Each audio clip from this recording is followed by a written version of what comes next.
안녕하세요. 저는 지금부터 사사건건 간섭과 잔소리를 하는 시누이와 돈 쓰는 것에 벌벌 떠는 시아버지, 그런데 이런 데에는 엄청난 비밀이 있었는데요. 지금부터 저희 사는 얘기를 해볼게요. 그리고 결론부터 말하자면 끝내는 남편이 자기 아버지를 버리더군요. 남편이 이렇게까지 선택을 하게 된 것에는 저만 모르는 비밀이 숨겨져 있었습니다. 저라도 남편 입장이었으면 정말 그런 선택을 하지 않았을까 싶습니다. 그동안 잘 버텨온 것이 용하더군요. 남편은 이제 또 다른 인생을 살기 위해 많은 변화의 시기를 겪고 있습니다. 지금은 남편과 다시 연애때로 돌아간 것 같습니다. 아픔을 겪고 나서 그런지 다시 설렘도 있고 앞으로의 삶도 기대가 됩니다. 저희는 만남도 남들과 다르게 예사롭지 않게 만났는데 결혼해서 사는 것도 순탄치가 않았네요. 저희는 사내 커플이었습니다. 남편의 첫인상은 참 강했어요. 누가 보면 이제 막 출소한 사람처럼 보였으니까요. 외모를 비하하는 스타일은 아니지만 살짝 남편의 첫인상은 짧은 스포츠 머리에 피부는 검은색에다 몸은 운동을 했는지 울그락불그락 하더군요. 여기에 말투가 영화에서나 나올 법한 조폭들의 말투였는데 살짝 무섭다는 생각까지 드는 사람이었지요. 남편은 저보다 3살 어리고 지방에서 일을 하다 도시로 이사를 하면서 일자리를 알아보았는데 일자리 구하기가 어려워 잠깐 배달 알바를 했었는데 이러다 계속 배달 알바만 하겠다 싶어서 일단 하던 알바 그만두고 여기저기 구직 신청해놓고 기다리고 있다가 운 좋게도 저희 회사에 어렵게 취직을 했다고 하더군요. 남편은 영업 쪽에 일을 맡게 되었는데 자신을 소개할 때 그러더군요. 자신의 외모 때문에 사람들이 처음부터 반감을 가지는데 어렵게 구한 직장인 만큼 최선을 다하겠다고 회식 때 자기소개를 그렇게 하더라고요. 그런데 생긴 외모와 다르게 쑥스러워하면서 얼굴이 홍당무가 되었는데 나름 그 모습이 저에게는 좋은 느낌이었어요. 전혀 긴장하지 않을 것 같은 외모로 벌벌 떠는 모습을 보니 순수해 보였어요. 도시 남자들에게 보기 드문 모습이었어요. 어찌 보면 콩깍지가 그때부터 씌어지게 되었나 보네요. 저희는 회식을 잘 마치고 다들 파하는 분위기여서 저도 주섬주섬 옷을 입고 있는데 사장님이 잠깐만 얘기를 하자고 자기 옆으로 오라고 하더군요. 원래 저희 사장이 술을 안 먹을 땐 멀쩡하고 직원들 잘 챙기는데 주사가 아주 못된 버릇이 있어서 밥만 먹고 가는 직원도 있고 이런 분들은 경력이 찬 분들이라 가도 말이 없죠. 그러나 저처럼 말단 직원은 윗 상사들의 눈치도 봐야 하고 사장 눈치도 봐야 하니 밥만 먹고 일어날 수 있는 자리가 아니다 보니 어느 정도 분위기 맞추다 일어나거나 사장이 취했다 싶으면 몰래 도망을 가기도 했어요. 그런데 그날따라 사장이 평소보다 많이 취해서는 저를 부르는 겁니다. 저는 못 들은 척하고 그냥 옷을 입고 나가려고 하는데 아주 큰 소리로 저를 부르더군요. 그 상황에서 그냥 나갈 수 없어 일단 사장님 옆에 앉긴 했어요. 그런데 순식간에 이 사장 또라이가 제 어깨에 손을 얹더니 저에게 기대려고 하는 겁니다. 순간 저는 사장의 손을 떼어내려고 했는데 이놈이 술에 취하니까 손님이 어찌나 센지 제 어깨를 더 힘주어 잡더군요. 그때 신입이었던 저의 남편이 사장의 손을 잡아 비틀어 버렸어요. 다들 놀라서 어쩔 줄 몰라 하더군요. 사장도 어안이 벙벙한지 가만히 있더라고요. 남편이 사장한테 한마디 날렸어요. 이딴 식으로 직원을 대하는 건 아니지 않습니까? 사장이라 이 정도로 끝내는 겁니다. 하고 저를 일어나라는 눈빛을 보내더니 나가자고 하더군요. 그때 또 한 번 멋짐을 받네요. 한 번도 느껴보지 못한 남자의 모습이었습니다. 솔직히 저희 남자 직원들은 사장 눈치 보느라 이런 모습은커녕 오히려 되려 빨리 비유 맞추고 끝내고 가자라는 식으로 저희를 마치 술집 여자처럼 대했거든요. 직장 내 성희롱 정말 언제쯤 끝나나 했는데 저희 남편이 그때 완전 끝을 내줬어요. 그날따라 많이 놀라고 기분 더럽고 일을 그만둬야 하나 싶었는데 그때 남편의 도움으로 마음을 다시 다스릴 수 있었죠. 예전부터 퇴사 고민 안 했던 건 아니에요. 그런데 친구들 얘기를 들어보면 다른 곳도 여기저기 알려지지 않아서 그렇지 여자가 회사 생활하기 힘든 곳 많다고 하더라고요. 그나마 사장 이놈이 술만 안 먹으면 별 상관없는 회사였거든요. 저희 회사 일도 저에게 잘 맞고 재밌고 그동안 해온 것도 아깝고 그러니까 술만 먹으면 개되는 사장 빼고는 다 좋은 곳이어서 그동안 버텼거든요. 그런데 이 일로 이제는 고민하지 않고 회사를 다니게 되었어요. 정말 다음에 회식이 있었는데 사장 절대로 참석하지 않았습니다. 사장 술만 먹으면 그런 사람인 거 직원들이 말을 안 해주니 자신이 그렇게까지 하는 줄 모르고 있다가 이번에 된통 크게 당하고 회사 내에 말이 돌면서 사장도 알게 되면서 자기도 들은 게 있으니 나중에 머쓱했겠죠. 어쨌든 자기가 알아서 자리를 피하더군요. 한 번도 사장한테 덤비는 사람이 없어서 꾸준히 추태를 보였는데 사장이 이제는 되려 남편의 눈치를 보더라고요. 남편의 아주 큰 활약으로 회식의 자리가 즐거워졌어요. 저희는 그날 이후로 약간의 썸을 타게 되었어요. 회식 자리에서 나왔을 때도 그대로 저를 혼자 보내면 안심이 안 된다고 하면서 집 근처까지 데려다주는 자상함까지 보이더군요. 그날부터 저의 심장은 다음날 이 사람을 멀리서 보는데도 자꾸 심장이 나대는 거예요. 저는 연애라는 것을 한 번도 해본 적이 없고 그냥 짝사랑 아니면 그냥 썸 이 정도만 해봐서 이번도 이러다 말겠지 했어요. 그런데 날이 갈수록 이 사람이 저에게 관심을 보이고 신경 쓰이게 하는 거예요. 그럴수록 저의 심장은 더 나댔어요. 점심을 먹고 나면 제 자리에 커피를 가져다 놓지를 않나 퇴근 시간대가 되면 밖에서 저를 기다리고 있는 거예요.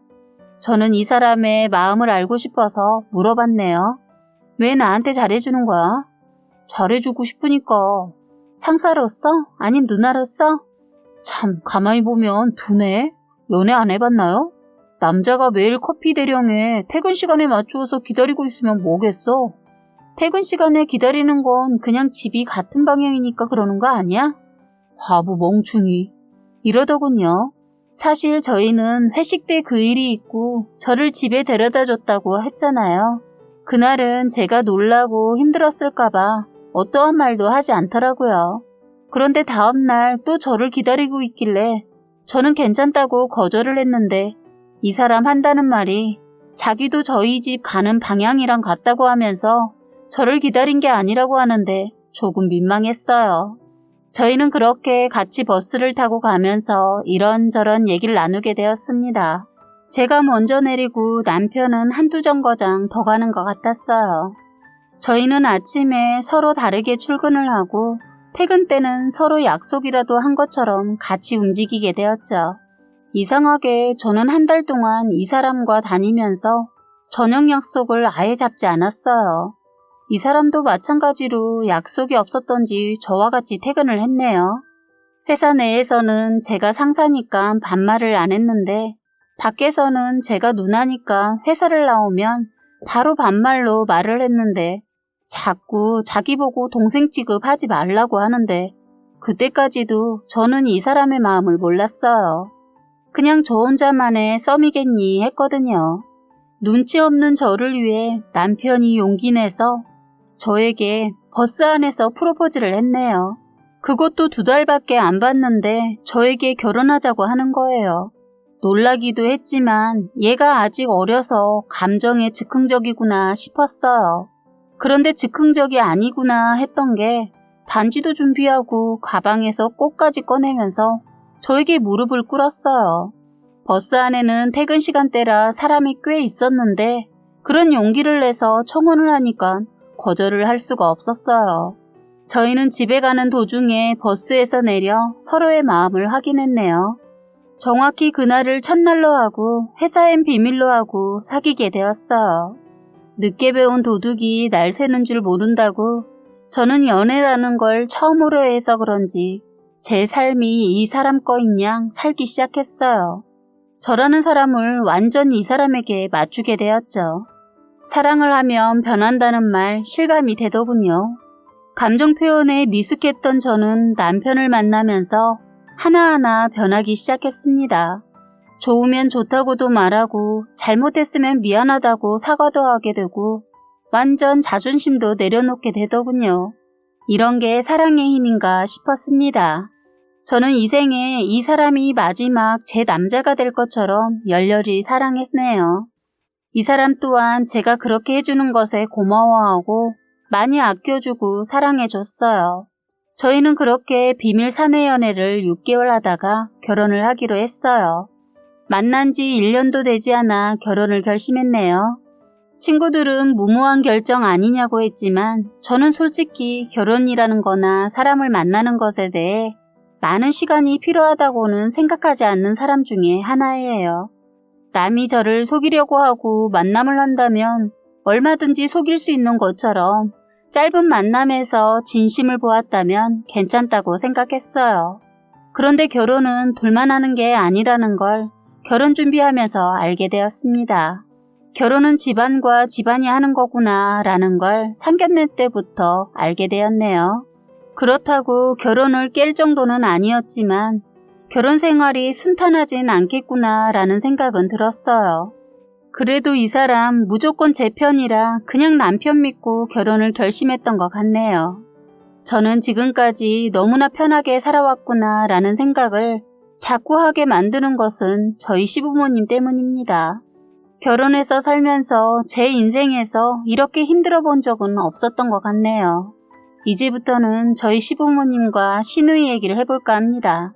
사람이 자라온 환경이 다르면 다를수록 둘만의 문제가 아니구나 싶다는 걸 연인 때는 몰랐는데 결혼하고 나서 더 절실히 느꼈습니다. 특히 서로 부딪히는 일이 많은 것 같습니다. 양가 부모 쪽에 선물을 하나 하더라도 사소한 일로 싸우게 되더군요. 시부모님이 선물을 받고 트집을 잡으니까 그냥 넘어가는 게 없었어요. 특히 생일 선물은 서로의 감정을 더 자극하게 만들더라고요. 참고로 저희 친정은 잘 사는 편입니다. 그렇다고 시댁이 못 살진 않습니다. 시댁도 저희 집 못지않게 잘 삽니다. 그런데 너무 답답한 게 돈이 있어도 쓰지를 않으려고 해요. 그런데 아꼈다 어이없게도 가족한테 당하는 일이 생기긴 하더군요. 결혼하고 처음 시어머니 생신이 있었어요. 저는 나름 생각하고 고민 끝에 값이 좀 많이 나가는 가방을 선물해 드렸어요. 소위 말하는 명품이랄까요? 그런데 시아버지 질투를 하셨는지 어머님의 가방을 보더니 돈지랄 했다고 저를 앞에 두고 말을 하는 겁니다. 정말 민망했어요. 왜 저렇게까지 저러시나 했어요. 그런데 그러고 보니 제가 눈치가 없긴 없었네요. 한동안 잊고 있었는데 그러고 보니 생일날 난리가 나고 나서 예전 일이 생각이 났어요. 10,000원 쓸 때도 벌벌 떠신다고 해야 하나? 한 번은 결혼 전에 저하고 신랑 그리고 예비 시어머니 이렇게 다 같이 바람을 쐬러 갔다가 저희가 통 크게 식사 대접하고 가다가 마침 재래시장이 있어서 거기 들러서 물건을 사기로 하면서 일어난 일이 있었는데 그때 일이 생각났어요. 그런데 어머님과 아버님이 거기서 대판 싸우게 되었네요. 어머님이 필요한 게 있다고 물건을 집어들었는데 아버님은 쓸데없이 자꾸 산다고 어머님이 사려고 한 것을 자꾸 내려놓는 거예요. 저는 아버님이 왜 저러나 싶었습니다. 어머님이 본인 거 사는 것도 아니고 가족들 먹일 재료들 사는데 왜 저렇게까지 할까 싶었죠. 어머님도 참다 터지고 말았어요. 저 보기 민망했던지 사시려고 했던 고사리를 푸대채 시아버지를 향해 던져버렸어요. 푸대가 터지면서 고사리 뭉탱이가 여기저기 떨어지고 그때 일을 생각하면 참 기가 막히네요. 결국 그 고사리 제가 계산하니까 시아버지 아무 말 안 하더군요. 제가 그날 시어머니 필요한 거 이것저것 다 사드렸어요. 시아버지 입에 기에 걸리더군요. 아니 시아버지 돈이 없는 것도 아닌데 왜 쓰질 못하는지 답답하셨어요. 그리고 더 기가 막힌 것은 간 김에 회도 먹고 가자고 해서 회를 먹기 위해 생선을 고르고 있는데 이건 얼마냐 저건 얼마냐 결국 비싸다고 흥정만 30분 넘게 하시더니 어이없게도 그냥 가자고 해서 그냥 왔습니다. 정말 입이 다물어지지가 않았어요. 너무 창피하고 사장님께 죄송하더라고요. 그 이후론 절대로 결혼 전에 어디 모셔가지 않았습니다. 그때 제대로 딘 거죠. 그리고 상견례 때도 생각이 나서 이것도 말해야겠네요. 저희 아버지는 예전에 땅으로 돈 좀 버셨어요. 여기저기 투자한 것이 대박이 나시면서 건물도 몇 개 가지고 있습니다. 그런데 이런 것까지는 남편한테 말하지 않았어요. 괜히 자랑 같기도 하고 남편 기 죽이기 싫어서 말하지 않았습니다. 저희 친정과 시댁 비교하자면 시댁이 훨씬 저희 집보다 기울거든요. 상견례 자리에서 저희 아버지는 신이 나셔서 제가 결혼할 때 차도 사주시고 집도 해주신다고 하는 거예요. 시아버지 그 말 듣고 완전 기둥뿌리 뽑아서 시집 보낼 생각이냐고 하더군요. 그러자 저희 아버지 그냥 제가 좋아서 그런 겁니다 하더군요. 원래 딸들이 시집갈 때 친정 기둥뿌리 흔들리게 하고 시집간다고 들었는데 저희 집은 반대셨어요. 그런데 저한테 그 정도 해준다고 친정이 크게 어려워지는 정도는 아닌데 시아버지 저희 친정의 재산의 정도를 모르시니까 그런 말을 하더군요. 그리고 저희 친정 아버지가 집까지 해준다고 하니까 자존심이 상하셨나 봐요. 시아버지가 고지식 하셔서 결혼할 때 집은 남자가 해야 한다는 식이더군요. 그러면서 웃긴 것은 해주시는 게 아니고 대출을 끼고 하라는 겁니다. 그럼 그게 남편이 해오는 것이 아니고 그냥 같이 장만하는 거잖아요.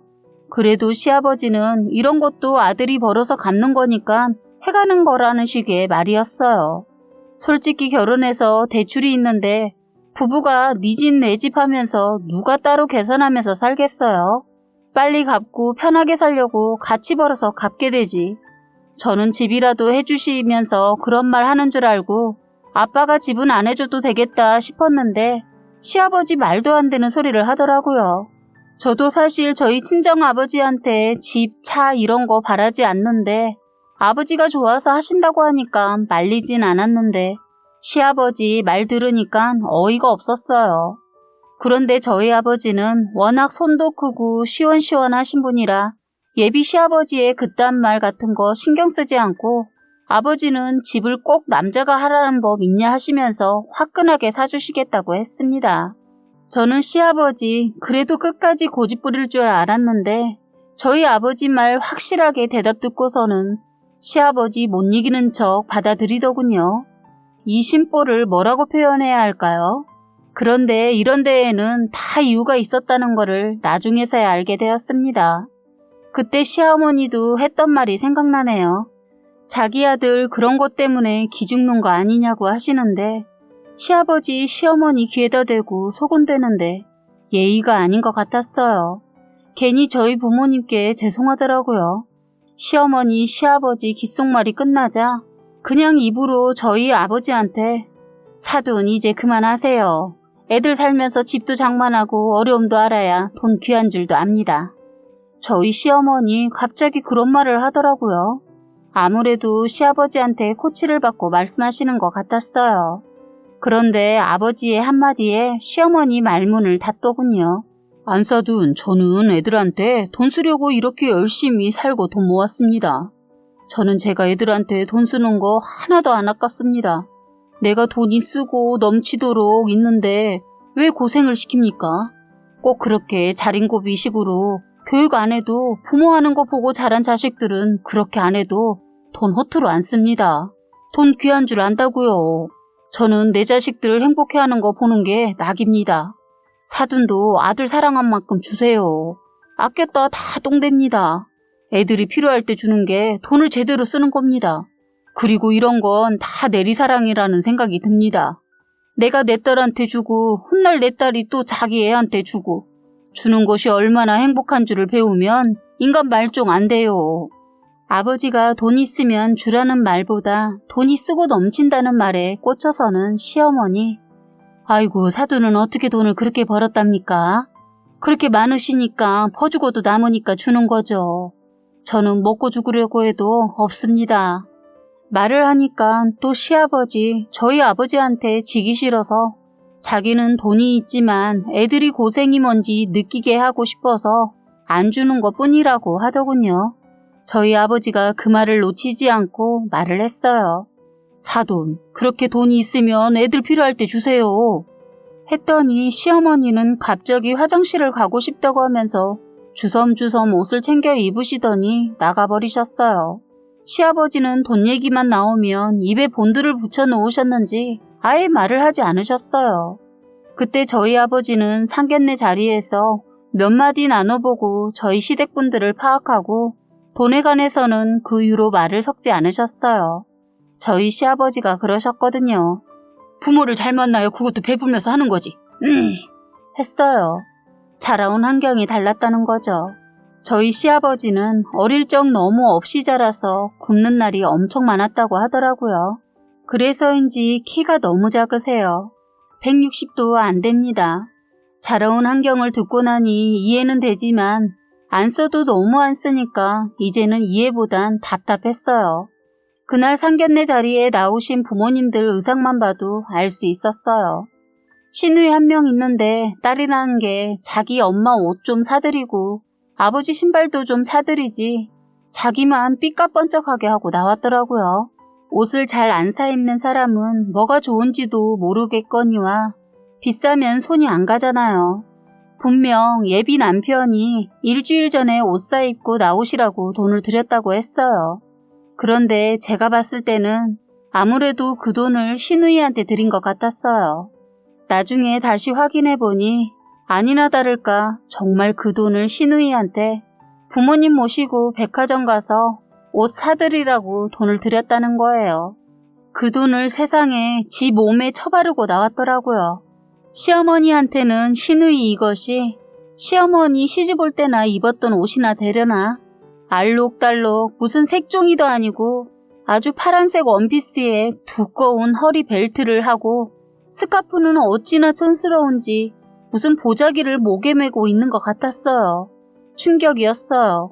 시아버지 역시 체키 무늬에 양복에 신발은 뒷굽이 다 달아서 아주 안쓰럽더군요. 솔직히 처음 만나 시장 갈 때도 그때도 놀랐거든요.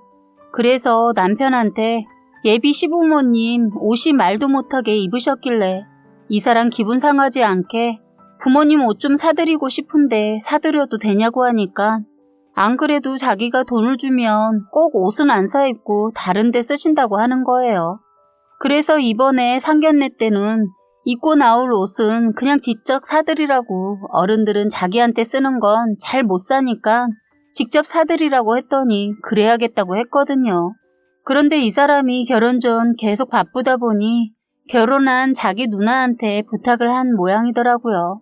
진짜 화가 나는 게 시누이 자기 식구들은 깔끔하게 심해부는 어디 선보러 나가는 것처럼 하고 나오고 시누이 역시 자기가 상견례 하는 줄 아나 봐요. 하얀 드레스 같은 옷을 입고 나왔더라고요. 아직 식도 못 올리고 결혼해서 산다고 들었는데 이런 자리가 새로웠던지 둘 다 기분 내고 왔더라고요. 5살 아이 하나 있는데 그 애도 머리에서 발끝까지 다 값비싼 브랜드로 입혔더군요. 저는 아직 애는 낳지 않았지만 어떻게 지 식구 챙기면서 부모님 생각 들지 않았을까요? 시누이 하는 거 보니까 만만치 않겠다 싶었어요. 저는 시누이 하는 꼬락서니 보고 생각에 잠겨있는 동안 시아버지랑 저희 아버지랑 얘기가 길어지는 거예요. 얘기즉슨 저희 시아버지 저희 아버지보다 5살 많으신데 엄청 고지식하고 꽉 막힌 분인데 거기에다 자기 자식들한테 바라기는 엄청 바라시는 분이세요.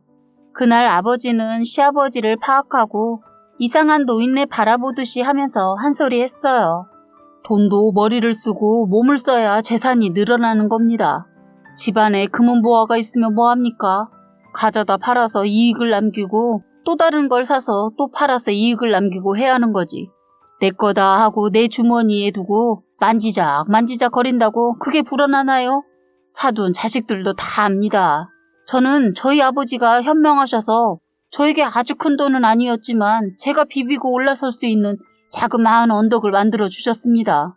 저도 처음부터 부자도 아니었고 그렇다고 많은 재산을 상속받은 것도 아니었어요. 아버지가 나중에 저에게 물려주신 것은 제가 벌어서 저희 부모님이 하시고 계신 거에 투자를 해서 이득을 본 겁니다. 그리고 저희 아버지부터 부모의 사랑이 뭔지를 제대로 아신 거죠. 이렇게 말하니까 사랑은 돈이라고 생각하실 수도 있지만 제 말은 그 사랑, 돈이든 뭐든 줄 수 있을 때 주시라는 겁니다. 주는 것이 얼마나 기쁘고 행복한지 사돈도 한번 이번에 느껴보세요. 애들 결혼할 때 큰 거 하나 주세요. 지고만 있으면 뭐합니까? 하니까 시아버지 얼굴 벌겋게 달아올라서는 입을 꾹 닫고 계시면서 술만 연속 들이키고 계시더군요. 아버지도 이렇게까지 저희 시아버지한테 강요하지 않으려고 했는데 시아버지께서 계속 먼저 자기는 가지고 있는 게 엄청 많다. 하지만 자식들 고생해봐야 돈 귀한 줄 아니까 일부러 안 준다 이러니까 그냥 친정아버지가 일부러 더 찔러댔어요. 그런데 긴 침묵을 깨고 하신 소리가 너희들 나한테 바라지 마라. 난 네 엄마랑 나 먹고 살다 죽을 정도의 돈밖에 없다. 절대로 돈 못 주니까 바라지 말어. 하시는데 꼭 저희가 돈 달라고 하는 것 같았어요. 그래서 제가 걱정 마세요. 지금 못 주시면 나중에 주실 수 있을 때 주세요. 그렇다고 꼭 달라는 소리 아니에요. 주신다면 감사하게 받겠다는 거예요. 했더니 시댁 쪽의 시누이 그리고 시아버지 표정이 어이없다는 표정이었고 화장실에 갔던 시어머니 들어오시면서 저의 말을 듣고 너 아직 결혼도 하기 전에 너무 나서는 거 아니냐? 말을 당차게 하네. 너 설마 할 말 다 하는 성격이냐? 난 그 꼴 못 본다. 사돈도 알아두세요. 저는 또박또박 말대꾸하는 며느리 가만 안 두려고요. 하면서 그 자리에서 기선제압을 하더군요. 저희 엄마 그런 말까지 듣고 가만히 안 있죠. 저희 엄마가 곱상하게 생겨서 말 한마디 안 하고 있으니까 쑥맥이라고 생각하셨던 것 같아요. 엄마가 드디어 입을 여셨어요. 저희가 더 긴장되더군요. 아, 그러세요? 저도 사이가 내 딸한테 못하고 저희들 말에 또박또박 말대꾸라도 하면 저도 가만 안 둘 겁니다. 알아두세요. 여자만 며느리 노릇 하라는 법 없지 않습니까? 그리고 시대가 변했는데 여자가 결혼하면 시댁 집안에 맞춰야 한다 이런 고리타분한 말 하지 마세요. 사돈이 며느리였듯이 저도 사이였습니다. 우리네들이 서로 좋다고 해서 결혼한다고 해서 한 가정을 새롭게 이쁘게 지혜롭게 꾸며나갈 수 있도록 지지해주는 것이지 배나라 감나라 하면서 참견하고 심판하고 결정해주는 사람들이 아니라는 걸 꼭 알고 계셨으면 합니다.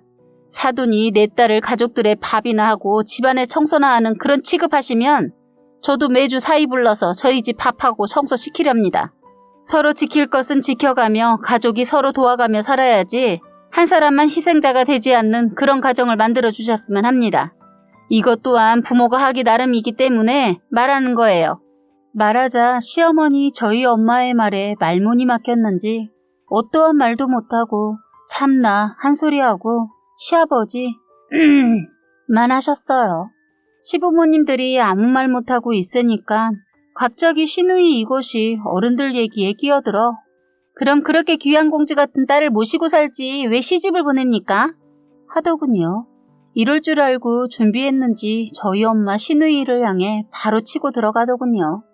여자가 꼭 가정일을 다 도맡아서 하라는 법이 있나요? 사돈도 결혼해서 애까지 키우고 있으니까 더 잘 알겠네. 요즘은 맞벌이도 많고 하는데 왜 이렇게 여자는 밥하고 빨래하고 집안일하고 밖에 나가 일도 하고 남자는 일만 하고 들어와 차려진 밥 먹고 TV 보면서 쉬고 있어야 하죠? 했어요.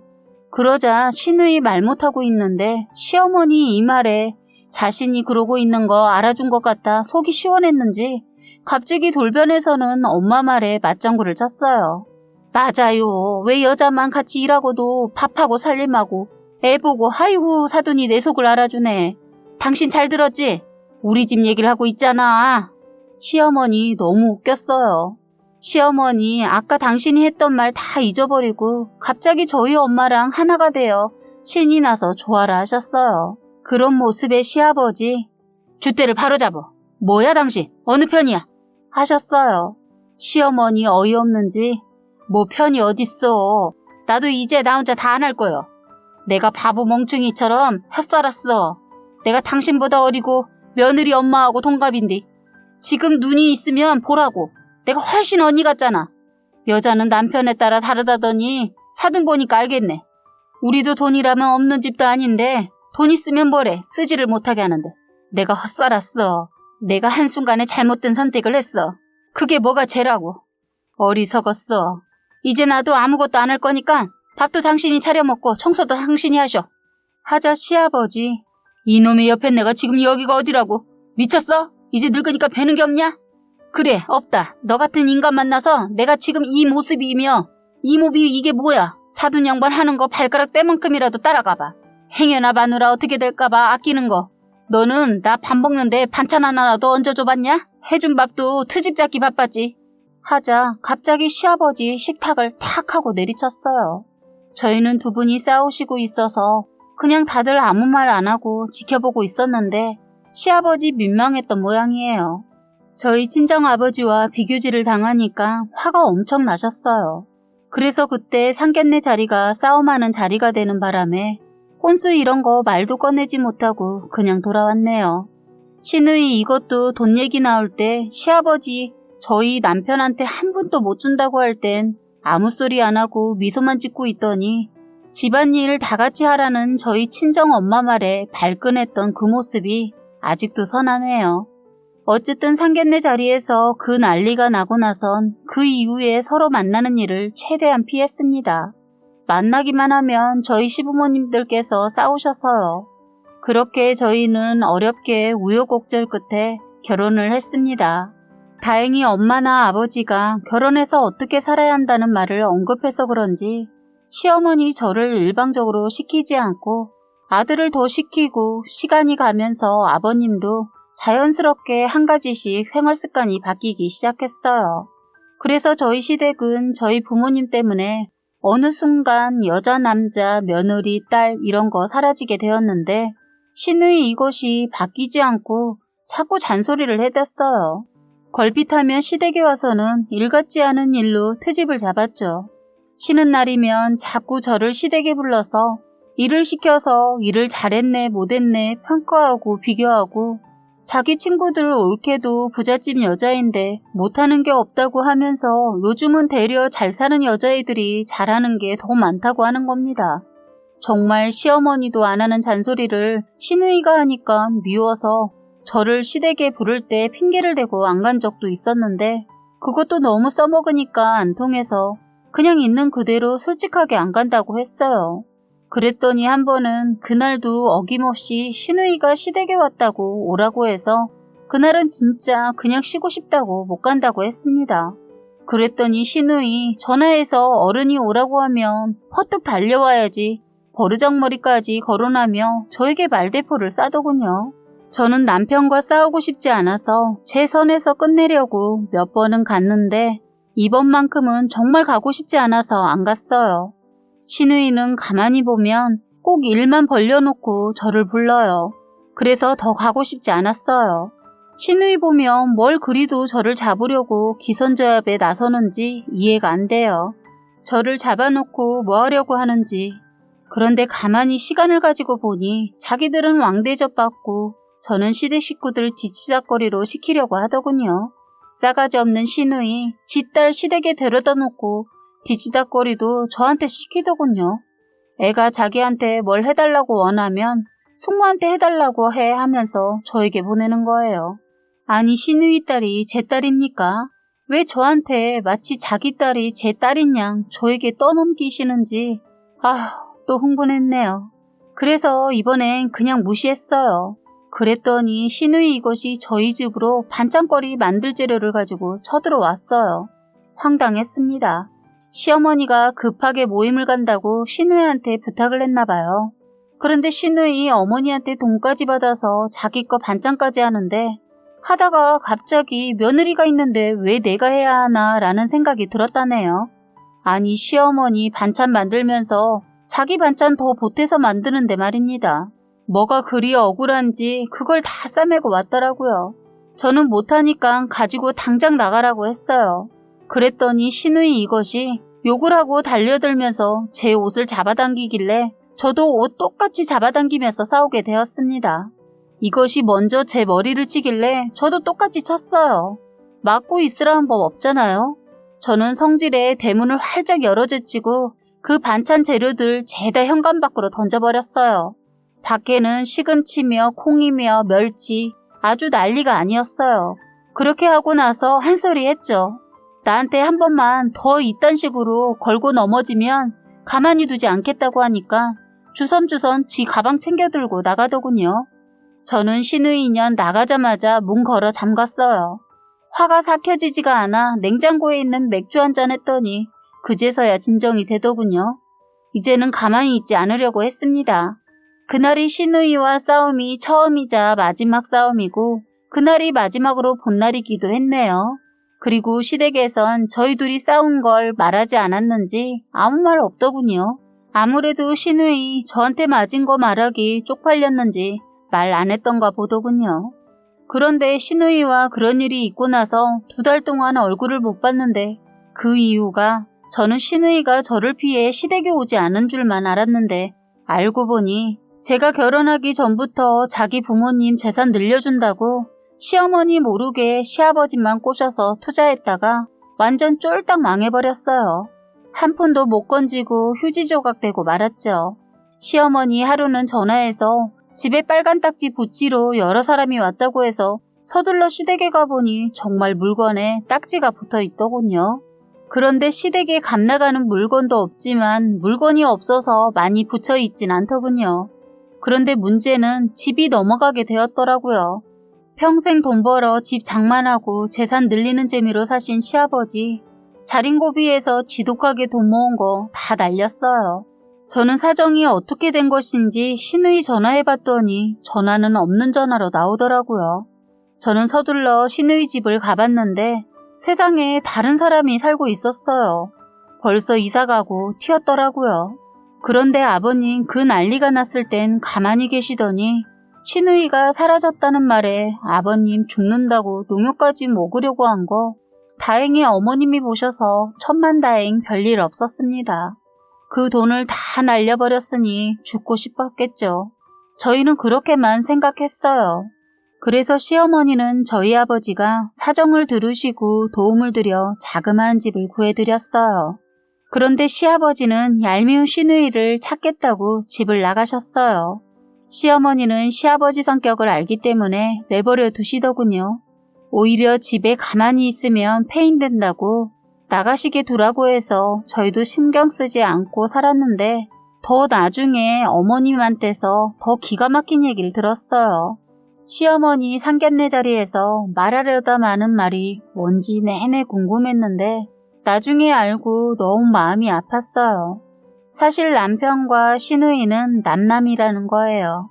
아버님은 시누이를 데리고 그리고 어머님은 제 남편을 데리고 재혼을 하신 거래요. 어머님은 남편이 뱃속에 있을 때 사고로 남편의 친아버지가 사고로 돌아가셨다고 해요. 애 낳고 혼자서 살다가 남편이 3살이 되었을 때 재혼을 했다고 합니다.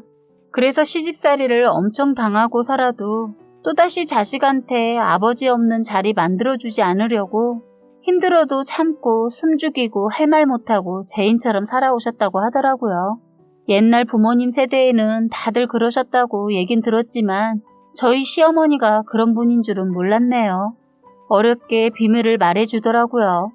사실 남편도 시누이도 몰랐던 일인데 저희 결혼식 2달 남겨두고 갑자기 시아버지가 자식들한테 고백을 하자고 해서 알려줬다고 합니다. 그 말을 들으면서도 이상하다 생각했는데 더 기가 막힌 일이 생겼어요. 너무 어처구니 없는데 그렇게 나간 시아버지가 세상에 사람을 사서 딸하고 작정하고 일을 꾸민 거였어요. 친자식인 자기 딸한테만 재산을 주려고 일을 꾸몄더라고요. 다 빼돌려 놓고 사기를 치려고 했더군요. 농약 사건도 다 쇼였던 거죠. 그런데 여기서 더 기가 막힌 것은 그 딸이 모든 것을 다 챙기고 진짜로 아버지를 버려두고 도망을 가버린 겁니다. 드라마에서나 나올 법한 얘기 아닌가요? 한순간에 낙동강 오리가 된 시아버지, 이 사실이 알려질까봐 집을 나간 거더라고요. 사실이 밝혀지는 건 시간 문제였으니까요. 남편이 아무리 봐도 사건 터지고 일 돌아가는 게 미심쩍어서 저희 아버지 도움받아 여기저기 알아보았는데 이런 엄청난 일을 벌였더라고요. 남편은 얼마나 화났으면 몇십 년을 아버지로 알고 지냈는데 이런 사기를 친 것을 알고 한순간에 모든 것을 내려놓더라고요. 그래서 남편은 버러지 같은 아버지를 버리고 인간 같지도 않은 가짜 누나도 버렸습니다. 지금은 오히려 되려 더 행복한 것 같아요. 저희 아버지께서 저희 남편을 말없이 꼭 안아주시면서 등을 쓸어 내려주시더군요. 저희는 이제부터 새롭게 다시 가족이 되어서 다시 시작하고 있습니다. 거짓으로 시작한 거짓사랑 끝내는데 참 오래 걸린 것 같아요. 한편으로는 차라리 너무 잘된 일이 아닌가 싶습니다. 이제부터는 저희 남편이랑 시어머니 꽃길만 걷게 해주고 싶어요. 지금까지 여러분의 소중한 사연을 읽어드리는 해바라기 사연방이었습니다. 구독과 좋아요, 알림 설정 부탁드리겠습니다.